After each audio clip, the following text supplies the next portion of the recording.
Bonjour, bienvenue dans l'atelier créa de Planétart. Et hop, une idée. Aujourd'hui, on retrouve Audrey qui va nous expliquer comment réaliser de petites aquarelles au format Polaroid. Bonjour, je suis Audrey de chez Planétart et aujourd'hui je vais vous montrer comment faire une illustration aquarelle en Polaroid. Du coup, je vais prendre une feuille d'Aquapad. Hop là.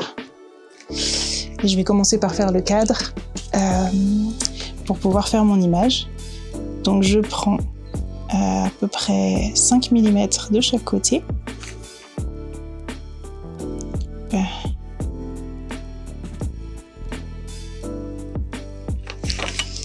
Et comme c'est plus large en bas, je vais mettre 2 cm sur le bas.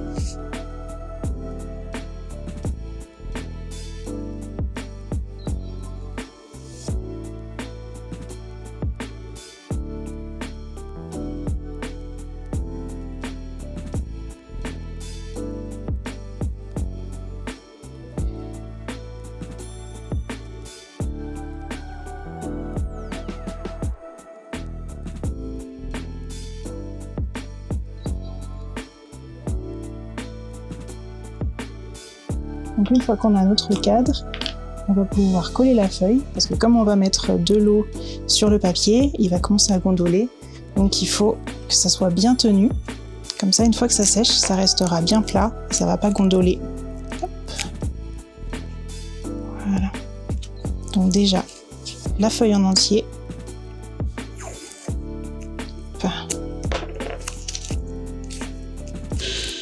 Et on va en profiter pour faire le cadre en même temps. Ce scotch, c'est un scotch qui est fait exprès pour ça. Il colle pas trop, du coup, ça va pas arracher la feuille quand on va l'enlever, ce qui est important, mais il résiste à l'eau. Du coup, il va pas se soulever quand je vais mettre de l'eau sur la feuille.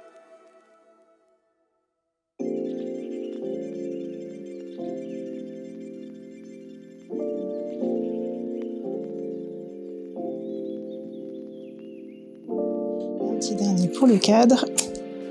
Comme ça, on aura des bords bien lisses. Voilà.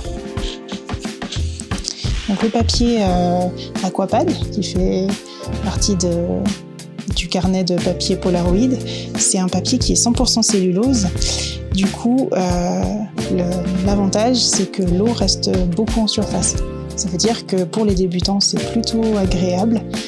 On peut faire des retouches, et on peut revenir et enlever les pigments pas mal de fois avant que ça s'imprègne dans le papier et que ça soit définitif. Le coton, en revanche, ça rentre tout de suite dans les fibres et du coup, c'est un petit peu du one-shot. Il faut savoir tout de suite ce qu'on fait et pas faire d'erreur. Donc pour les débutants, le cellulose, c'est plus agréable. Pour commencer, on va prendre son pinceau. On va faire en fait un ciel. Donc j'aimerais qu'il y ait un dégradé, comme un coucher de soleil. Donc on va partir du bleu foncé jusqu'au violet et au orange. Et j'aimerais qu'il y ait des petites étoiles dans le ciel. Donc je vais mettre le drawing gum, qui est en fait du latex qu'on va poser sur le papier à l'endroit où on n'a pas envie qu'il y ait de peinture. Ce qui va faire que quand on va enlever le latex, le blanc de la feuille va ressortir. Donc on utilise pour ça un pinceau qui n'est pas de bonne qualité parce qu'on ne pourra pas l'utiliser pour autre chose. Le latex se prend dans les fibres du pinceau et une fois que c'est sec, c'est mort. Vous voyez là mon pinceau, il est complètement dur. Mais du coup il me sert juste pour le drawing gum et je vais en mettre là où je veux qu'il y ait mes petites étoiles dans le ciel.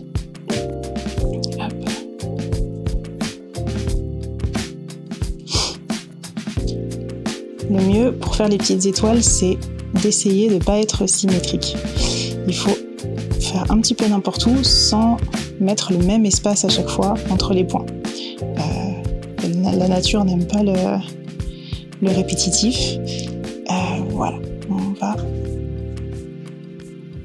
je vais surtout le mettre en haut parce que je veux que les étoiles restent dans le bleu foncé du ciel. Hop. Voilà. Et là, on attend que ça sèche. C'est la première étape.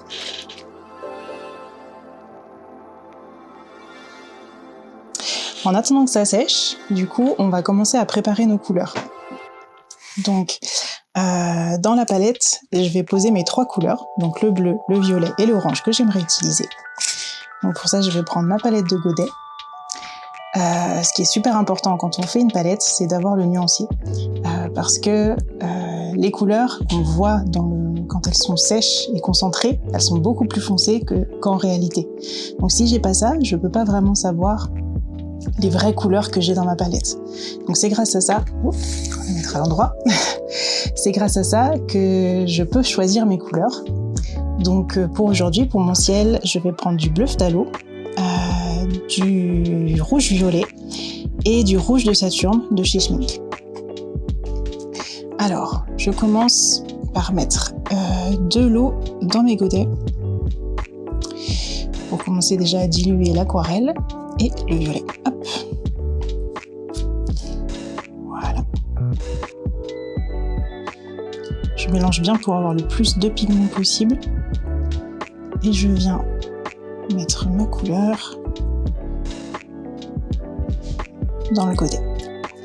Je vais en faire pas mal, comme ça je peux avoir une réserve si j'en ai pas assez sur mon papier.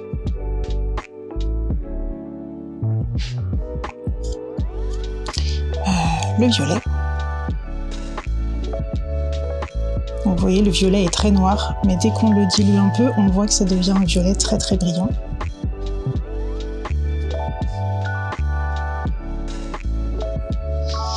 Et pour finir, le bleu phthalo.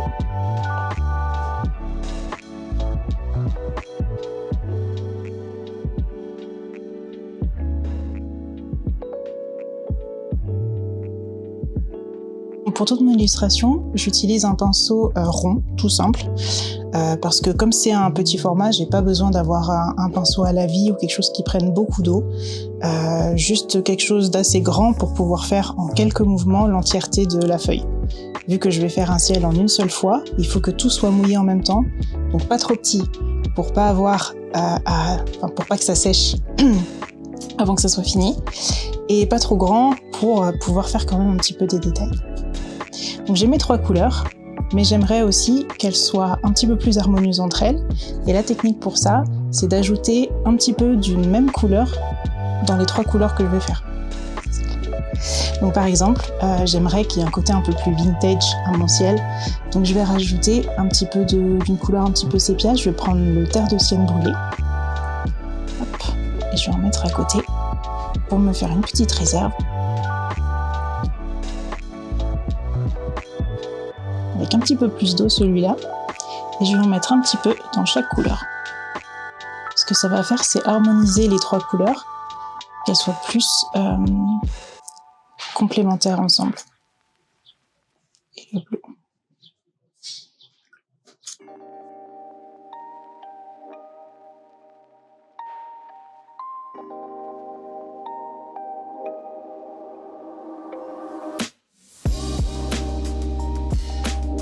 Alors, nos couleurs sont prêtes. Le drawing gum est sec. On va pouvoir commencer à faire le ciel. La première chose, c'est de mouiller toute la feuille. Hop. Pourquoi ? Parce que du coup, les couleurs, quand on veut qu'elles soient bien mélangées entre elles, le fait que la feuille soit déjà mouillée, c'est beaucoup plus pratique parce qu'elles fusionnent beaucoup mieux entre elles que quand on commence sur du papier sec. Le papier est bien mouillé.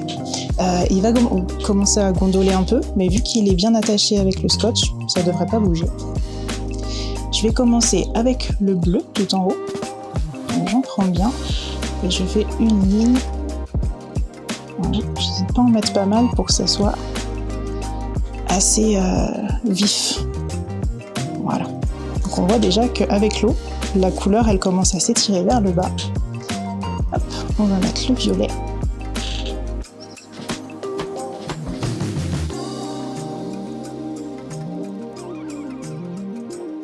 Et l'orange. Voilà.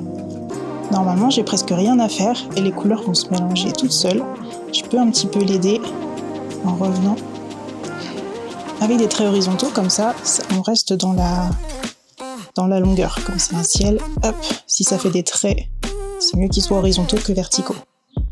Si je veux rajouter un petit peu de violet, par exemple, hop là, pas de souci, je remets un petit peu au milieu. Je veux que ça soit bien sombre en haut. Voilà.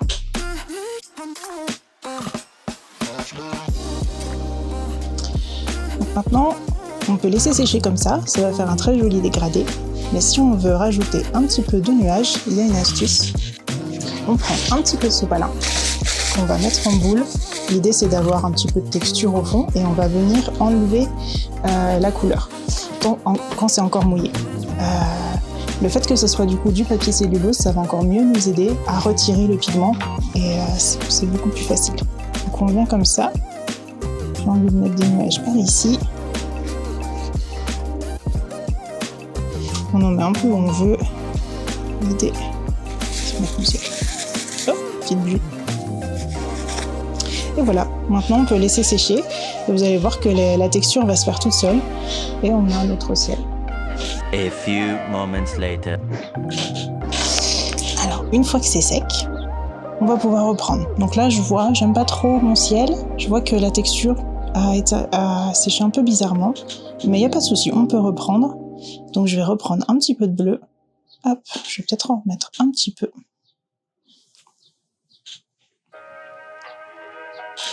Et je vais remettre un petit coup,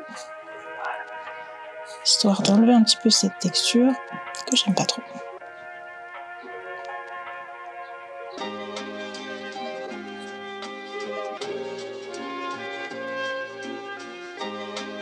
Et en attendant que ça sèche, on va pouvoir faire un petit premier plan.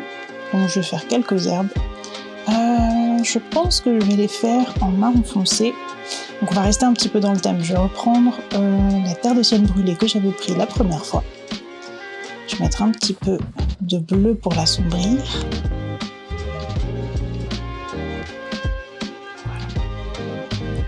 Et du coup, je vais venir avec le même pinceau. L'avantage avec la plupart des pinceaux aquarelles, c'est qu'ils prennent beaucoup d'eau dans le corps, mais ils ont une pointe assez fine. Donc on peut faire des choses plutôt fines. Il faut juste avoir un petit peu de contrôle dans la main et venir faire des choses très fines comme ça.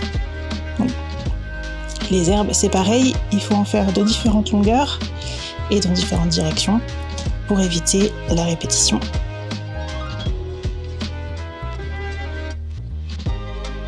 Là, mon but, ça va être de couvrir le bas, mais surtout d'éviter en fait qu'il y ait encore des trous pour qu'on pense qu'il y ait vraiment une petite colline ou quelque chose en bas.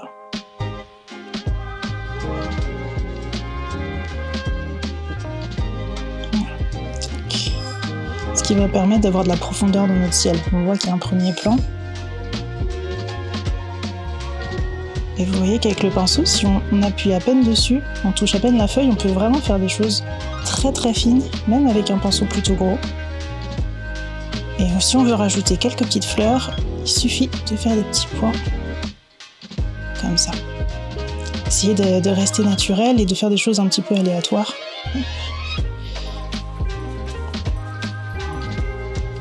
Et voilà. Une fois que c'est bien sec, il va nous rester plus qu'à enlever le drawing gum. Donc avec la main, il suffit de frotter un petit peu. Et le drawing gum s'enlève tout seul pour révéler les étoiles. Hop.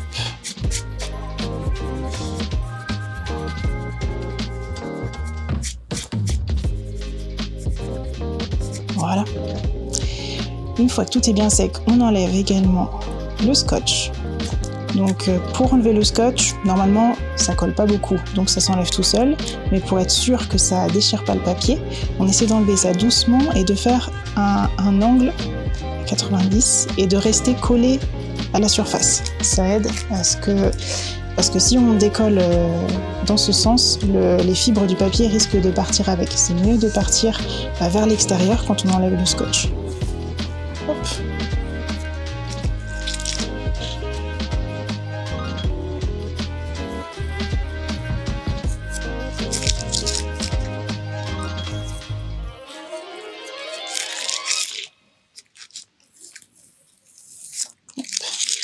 Et voilà, on a mis notre illustration terminée.